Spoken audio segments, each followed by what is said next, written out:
Ils viennent de Moldavie, de Chine, du Honduras ou encore des Philippines. Installés en Italie depuis 5 ans au moins, ils sont venus tester leur niveau d'italien.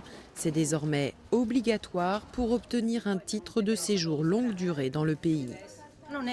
C'est pas un test difficile, hein, rassurez-vous, c'est fait pour vous aider. Pour certains, l'épreuve s'annonce en effet plutôt facile, pour d'autres, beaucoup moins.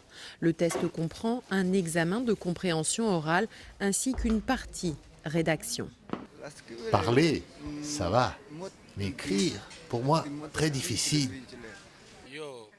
Moi, je pense qu'ils font ça pour l'intégration, et c'est vrai que si quelqu'un veut rester sur le long terme en Italie, il doit au moins maîtriser correctement la langue. Ça me semble normal, juste non? Très souvent décriées par les associations de défense des droits de l'homme, ces épreuves de langue ont fait leur apparition en Europe il y a plusieurs années. L'Italie, avec la Grande-Bretagne, est un des derniers pays européens à y avoir eu recours.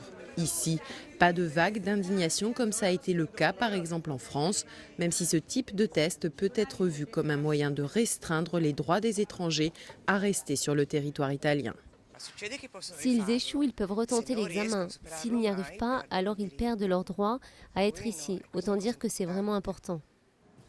En tout, près de 7000 candidats se sont inscrits pour passer les tests en Italie.